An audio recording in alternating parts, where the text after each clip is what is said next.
Hi అండి, అందరికీ నమస్కారం. ఈరోజు మనం చెప్పుకోబోయే కథ పేరు అన్యోన్య దాంపత్యం. రచయిత డాక్టర్ మజ్జి భారతి గారు. నేను చెప్పే కథలు కనుక నచ్చినట్లయితే మన ఛానల్ని లైక్ చేయండి, షేర్ చేయండి, సబ్స్క్రైబ్ చేసుకోవటం మర్చిపోకండి. శ్రీవిద్యకు వాళ్ళ మావయ్య సోమసుందరం గారిని చూస్తుంటే ఆశ్చర్యంగానూ ఉంది, అంతే కోపంగానూ ఉంది. అత్తగారు బాగా తిరిగినంత వరకు ఆమెకు ఏ విషయంలోనూ స్వేచ్ఛ ఇవ్వకుండా, ఆమె బట్టలు, నగలు, ఆఖరకు వంట విషయంలో కూడా తన పెళ్ళైన నుండి చూస్తూనే ఉంది తాను.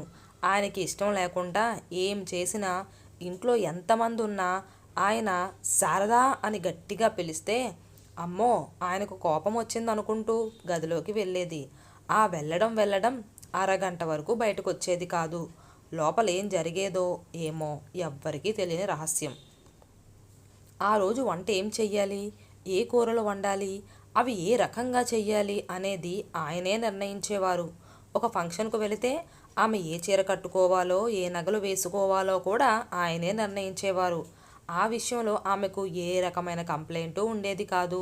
ఉండబట్టలేక తాను ఎప్పుడైనా ఏమిటిది, అన్నీ ఆయన ఇష్ట ప్రకారమే జరగాల, మీకు ఇష్టాలుంటూ ఉండవా అని అడగబోతే పోనీలెద్దు, ఆయన సంతోషం ఆయనది, ఆయన ఏది చేసినా నన్ను దృష్టిలో పెట్టుకునే చేస్తారు. నిజం చెప్పాలంటే నాకేం కావాలో ఆయనకు తెలిసినంత బాగా నాకే తెలియదు. ఆ మాత్రం దానికి ఆయన మాట ఎందుకు కాదనాలి అని చిరునవ్వుతో దాటవేసేవారు. అటువంటిది ఇప్పుడు ఆవిడకు యాక్సిడెంట్ అయ్యి ఐసీయూలో ఉంటే క్షణం విడవకుండా అన్నీ ఆయనే చేస్తున్నారు. అదే ఆశ్చర్యంగా ఉంది శ్రీవిద్యకు.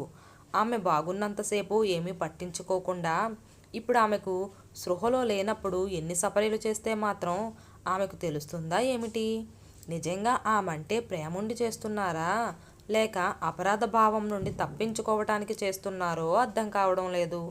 ఒక్కోసారి ఆయనను చూస్తుంటే జాలి కూడా వేస్తుంది.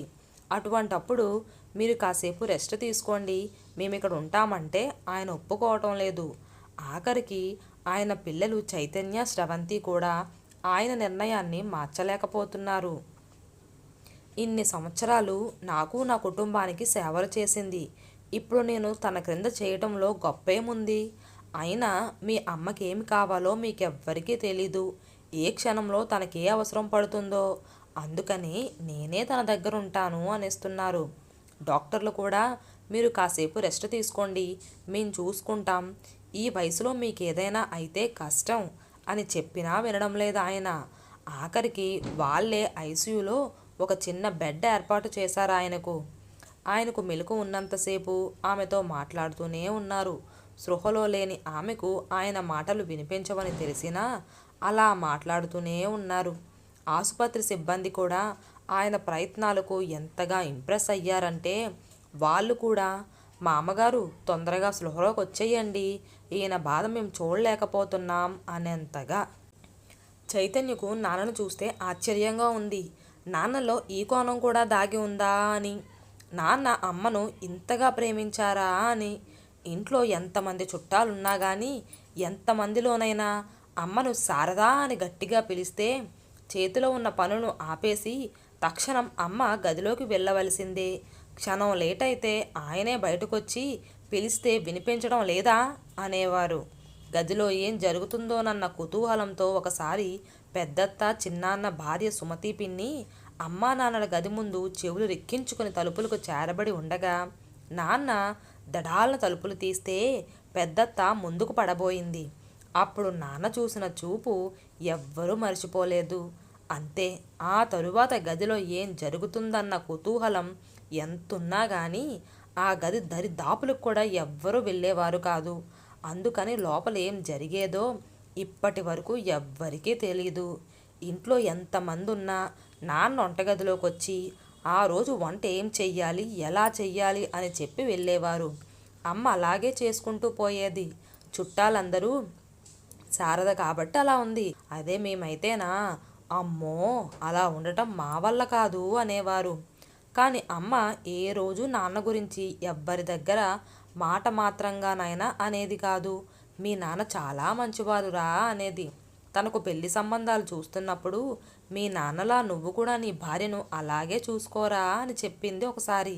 దానికి తాను అమ్మా నిన్ను నాన్న పిలిచినట్టు నేను మా ఆవిడ్ని పిలిస్తే రెండో రోజే పుట్టింటికి పోతుంది.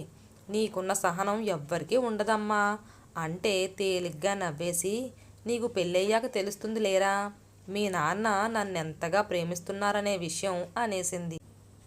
అమ్మ హాస్పిటల్లో జాయిన్ అయినంత వరకు కూడా తనకు ఆ విషయం తెలిసి రాలేదు. నాన్న అమ్మని ఇంతగా ప్రేమిస్తున్నారా అని, అమ్మ లేకపోతే ఉండలేనంత ఎక్కువగా అమ్మను ప్రేమిస్తున్నారని.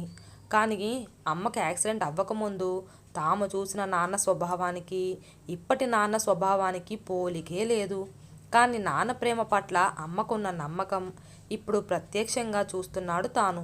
ఇటువంటి దాంపత్యం చాలా అరుదుగా చూస్తాం. అమ్మ తనకు చెప్పినట్లు నాన్న అమ్మను ప్రేమించినంత బాగా తాను తన జీవితకాలంలో శ్రీవిద్యను ప్రేమించగలడా? అనుమానం వచ్చింది శ్రీ చైతన్యకు. స్రవంతికి అమ్మను చూస్తుంటే ఎప్పుడూ ఆశ్చర్యంగా ఉంటుంది. ఇంట్లో నాన్న గొంతే గట్టిగా వినిపించేది, అమ్మ మాట కూడా వినిపించేది కాదు. ఎప్పుడైనా తాము అల్లరి చేస్తే వద్దమ్మా నాన్నకిష్టం ఉండదు అనేది అంతే. అంతకు మించి ఒక్క మాట కూడా మాట్లాడేది కాదు. ఇంట్లో అన్నీ నాన్న నిర్ణయాలే. అమ్మకు ఏ రకమైన కంప్లైంటు ఉండేది కాదు. మీ నాన్నకు అన్నీ బాగా తెలుసు. ఏది ఎప్పుడు ఎలా చెయ్యాలో ఆయనను చూసి ఎవరైనా నేర్చుకోవచ్చు. మీ నాన్నలా అందరూ ఉంటే అన్ని కుటుంబాలు సంతోషంగా ఉంటాయి అని తిరిగి నాన్న గురించి గొప్పగా చెప్పేది. మీ నాన్న నన్ను చూసుకున్నట్లు వచ్చే అల్లుడు నిన్ను చూసుకుంటే చాలమ్మా అనేది. వచ్చేవాడు ఎలా ఉండాలో తెలియదు కానీ నాన్నలా అన్ని నిర్ణయాలు తానే తీసుకునేవాడు మాత్రం వద్దమ్మా అని చెప్పేది తాను.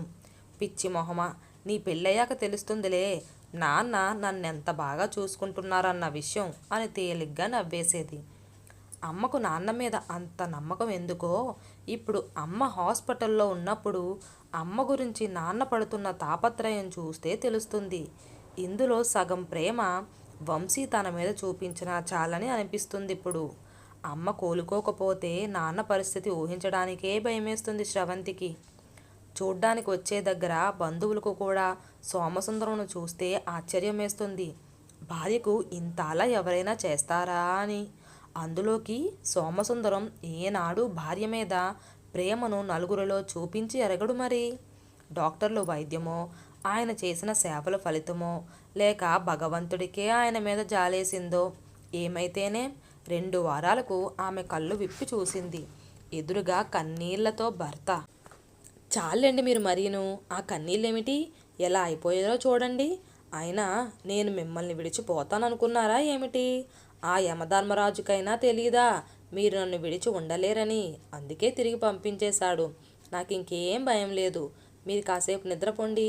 లేకపోతే ఎవరైనా చూస్తే హాస్పిటల్లో ఉన్నది నేనా లేక మీరా అని అనుమానపడతారు అందామె హీన స్వరంతో, కళ్ళమ్మట నీళ్లు కారుతుంటే. ఎంత భయమేసిందో శారదా, నా మాట లెక్క చేయకుండా వెళ్ళిపోతావేమోనని. చిన్నపిల్లాళ్ళ వెక్కి వెక్కి ఏడ్చేశాడు సోమసుందరం. వెక్కి వెక్కి ఏడుస్తున్న సోమసుందరాన్ని చూసి అందరికీ కళ్ళమ్మట నీళ్లు తిరిగాయి. శారదమ్మగారు ఇంటికొచ్చి 2 వారాలు దాటింది. నిన్ననే అన్ని పరీక్షలు చేసి అంతా బాగుంది, మందులు వాడక్కర్లేదు అని చెప్పారు. ఆ మాట విని అంతా ఊపిరి పీల్చుకున్నారు. అందరికన్నా ఎక్కువగా సోమసుందరం గారు సంతోషించారు. మీ నాన్న నన్ను చూసుకుంటున్నట్టు నువ్వు కూడా నీ భార్యను అలాగే చూసుకోరా అని నా పెళ్ళికి ముందు అమ్మ చెప్పింది. అప్పుడు ఆ మాటను నేను సీరియస్గా తీసుకోలేదు.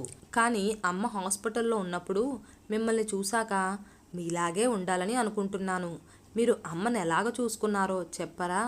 మీరెప్పుడు అమ్మతో కోపంగా ఉన్నట్టే అందరికీ బయట కనిపిస్తుంది. కానీ మీ మనసులో అమ్మ మీద ఇంత ప్రేమ ఉందని ఎవ్వరికీ తెలీదు. అమ్మకు మీ మీద అంత నమ్మకం ఎలా కుదిరింది? కొంచెం చెప్పండి నాన్న అడిగాడు చైతన్య తండ్రిని ఆయన మంచి మూడ్లో ఉన్నప్పుడు. శారదకు నా మీద అంత నమ్మకం ఎలా కలిగిందా ఆలోచనలోకి జారుకున్నాడు సోమసుందరం. తమది పెద్ద కుటుంబం. తల్లి, 3 అక్కా చెల్లెళ్ళు, 2 తమ్ముళ్ళు, వాళ్ళ కుటుంబాలు. అందరితో ఇల్లు ఎప్పుడూ మనుషులతో నిండుండేది. అందరికీ సేవ చేసేది పెద్ద కోడలు శారదే. మిగిలిన వాళ్ళు తెలివిగా పని తప్పించుకునేవారు. ఇంట్లో పనంతా చేసి రాత్రి 10ంటికో అలసిపోయి గదిలోకొచ్చి నిద్రపోయేది శారద. దాంతో తనకు శారద మీద చాలా కోపం వచ్చేది. అందరిలాగా పని తప్పించుకోలేనందుకు, తనతో ఎక్కువ కాలం గడపనందుకు, శారదను విసుక్కునేవాడు, కసురుకునేవాడు. కానీ పాపం ఏ రోజు నోరు తెరిచి సమాధానం చెప్పేది కాదు. అందరూ గమనించినట్టు ఊరుకునేవారు. తన తండ్రి ఒక్కడే అందరిలా ఊరుకోలేదు. నీ కుటుంబానికి సేవ చేస్తున్న నీ భార్య మీద విసుక్కుంటున్నావెందుకు? చేతనైతే ఆమెను ఆ పరిస్థితి నుండి తప్పించు.